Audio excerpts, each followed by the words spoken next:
Voltamos com a entrevista do dia com Denise Campos de Toledo.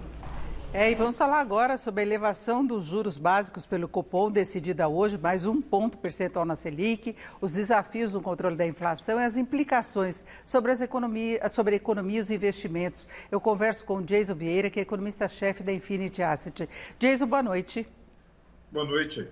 Bom, mais uma vez, o Banco Central acabou sancionando as expectativas do mercado, esse aumento de 1 ponto, taxa Selic agora em 5,25%.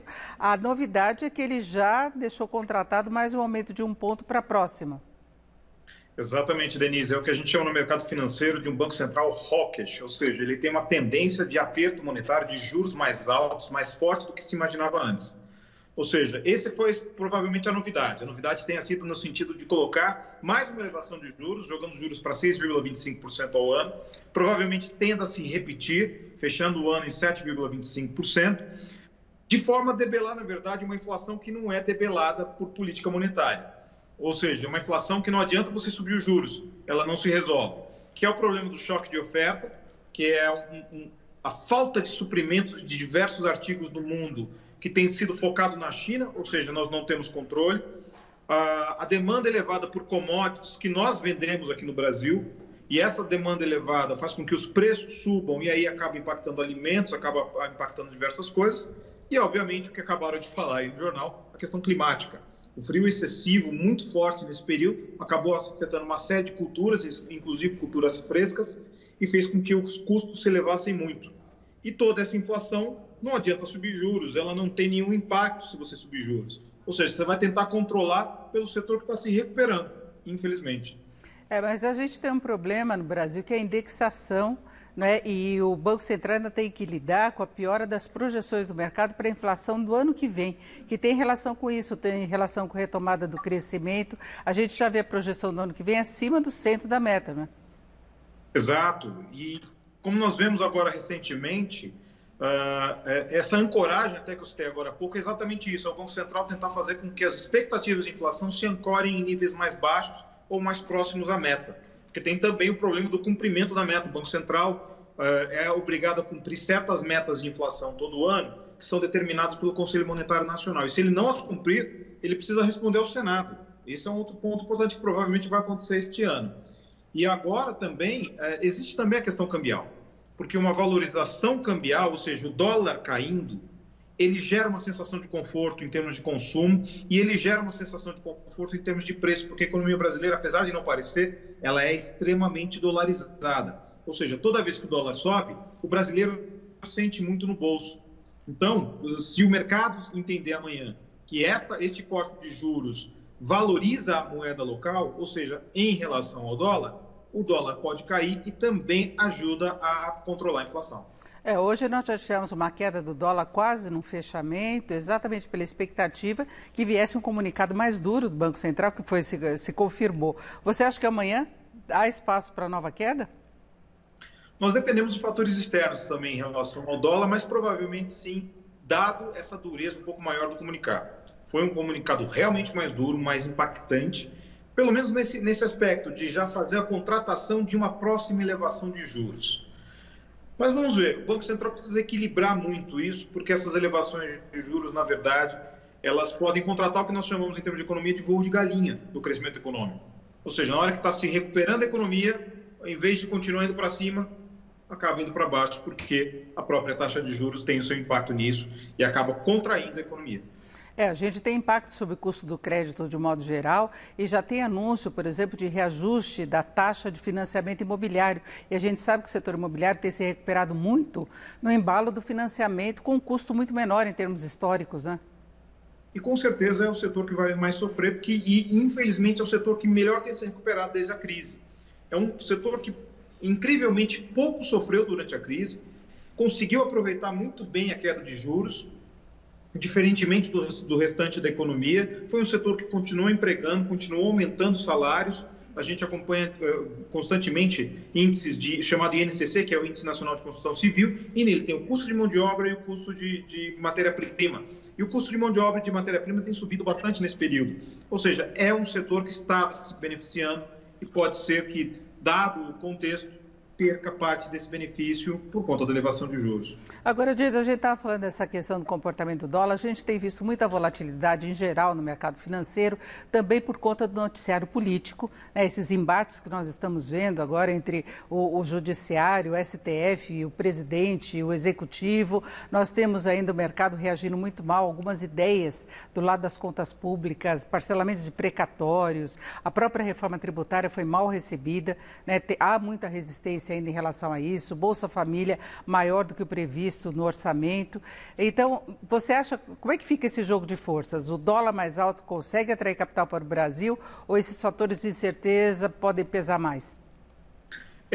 No curto prazo, esses fatores de incerteza pesaram mais. E o problema não é efetivamente ele atrair o capital estrangeiro, é nós afastarmos o capital estrangeiro, porque do momento em que os locais ficam temerosos em relação à questão política, não foram bons os sinais emitidos pelo ministro da Economia, não foram bons os sinais emitidos pela presidência, dá a impressão que eles estão buscando desesperadamente recursos para adicionar nesse novo Bolsa Família, e isso tem um custo fiscal elevado, e esse custo fiscal elevado, ele se converte em inflação e pode fazer com que o Banco Central se force a subir cada vez mais os juros. Isso é um problema. E é o que a gente chama de uma política fiscal populista. E também o embate político, ele só é um adicional a essa questão fiscal. Porque tinha-se no mercado financeiro, na visão de Paulo Guedes, aquela pessoa que tinha cuidado com o fiscal, uma perspectiva fiscalista. Ou seja, vamos fazer tudo dentro do teto dos gastos. E, infelizmente, agora a gente está ouvindo isso do presidente da Câmara e não do ministro da Economia. E isso é temeroso, obviamente, dado o contexto. Então, quando o mercado se assusta e o mercado fica dessa maneira, ele acaba impactando o dólar. E isso, o investidor estrangeiro que havia voltado para o Brasil, dada exatamente esta elevação de juros, ele acaba saindo, porque a instabilidade cambial para o investidor estrangeiro é muito ruim. Ele precisa de uma moeda, acima de tudo, mais estável do que valorizada ou desvalorizada, assim como também o produtor brasileiro, que depende muito de importações. O saldo de julho mostrou exatamente isso. Nós tivemos alta do dólar, queda da Bolsa de Valores e saída de capital do país. Exatamente. Foi recentemente esses números, agora focados em julho. Obviamente, aconteceram algumas coisas no exterior que levaram a uma realização de lucro, de uma volatilidade. Mas, dado o contexto local, se não houvesse tanto ruído político, muito provavelmente nós teríamos preservado uma parte desse capital aqui e o real não teria se desvalorizado tanto. Então, existe um pouco a ilusão de que o investidor estrangeiro valoriza e desvaloriza a moeda. Na verdade, ele impulsiona os movimentos. Ou seja, se o investidor local fica temeroso e busca proteção no dólar, ou desvaloriza o real, que são exatamente a mesma coisa, ele acaba, de certa maneira, afastando o investidor estrangeiro. E quando o investidor local se sente bem e consegue ficar compelido a um real valorizado, o investidor estrangeiro também se sente compelido a entrar aqui. Porque vamos lembrar o seguinte, quando o investidor estrangeiro entra no Brasil, a primeira coisa que ele precisa comprar são reais. E do momento que real se valoriza, qualquer outro investimento dele aqui dentro já tem um ganho a mais. E isso é muito importante para preservar um pouco a estabilidade no país. E essa questão da estabilidade e credibilidade afeta, inclusive, a permanência ou a entrada de dólares provenientes das exportações. A gente vê a balança comercial muito bem. No ano passado, com superávit importante, mesmo assim, o dólar avançou muito em frente ao real, não é? Isso porque esse investidor, hoje em dia, ele tem a possibilidade de manter o capital lá fora. E quando ele vê a instabilidade local, ele prefere manter parte desse capital, uma parte significativa desse capital lá fora, porque para ele vale a pena. Porque ele tem, por exemplo, vamos dizer, o exportador agrícola. Ele tem insumos, ele tem sementes, ele tem defensivos, ele tem maquinário, todo em dólar. Se ele trouxer o dólar para o Brasil e converter em reais e o real se desvalorizar, ou seja, o dólar subir, ele perde dinheiro. Se ele preservar o dinheiro lá fora, ele consegue continuar pagando lá fora, porque tudo isso é pago lá fora. Ele continua pagando os haveres dele lá fora e não sofre a instabilidade do câmbio. Então, ele tem, às vezes, preferido manter. O que tinha acontecido ao contrário até pouco tempo, quando houve uma certa estabilidade aqui, se falando até de reformas, de uma melhor proposta de reforma tributária, desse cenário todo, este mesmo exportador havia trazido uma parcela desses reais de volta ao país. E, de novo, ele tem retido lá fora. Agora, Jason, vamos falar de quem ganha com o aumento dos juros, que é o investidor, né, de renda fixa, aquele mais conservador, porque agora a taxa pós-fixada vai acompanhar essa previsão que a gente tem da Selic, que pode bater no 7,25. Agora, a curva de juros já vem mais pressionada. Como é que fica a taxa pré-fixada, pós-fixada? Qual seria a melhor alternativa? Assim, continua sendo a taxa pós-fixada, sem dúvida, porque nós temos a previsão de maiores elevações de juros no futuro próximo. Então, pré-fixado nem pensar, vai perder dinheiro. Ficar atentos a isso. Não sei se o investidor, nesse momento, ele tira a preferência por investimentos mais arriscados, como, por exemplo, investimento de renda variável ou multimercados, mas ele tende também a buscar uma parcela disso em renda fixa, porque é um momento que traz conforto. O investidor, muitas vezes, ele busca esse conforto de uma taxa um pouco melhor. E se formos observar as curvas de juros, nós estamos com uma taxa de juros reais hoje de 2,52%. Ou seja, descontando a inflação, você tem um rendimento positivo de 2,52%. Não é um rendimento ruim. E ele pode, obviamente, ir melhorando com a elevação de juros mais para frente. Agora, se formos observar as curvas de juros, as taxas mais curtas, elas estão superando 7%, 8%, ou seja, acima da própria Selic que está sendo colocada agora. E isso tudo embute, em parte, essa questão política, que é barra fiscal. E tem a combinação também, aquela aplicação que rende juros além da inflação. Com inflação alta, você ganha mais ainda, né?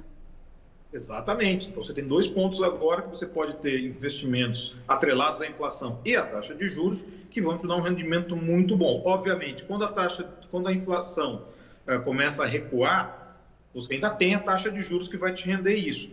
Mas é um bom momento para aproveitar. Setores da economia, como nós citamos, que podem se beneficiar é o setor bancário também, o setor de investimentos. O setor bancário, exatamente pela elevação de juros, ele acaba tendo um ganho extra, mesmo em operações diárias de manutenção dos recursos dos bancos, acabam rendendo mais com taxas de juros mais altas.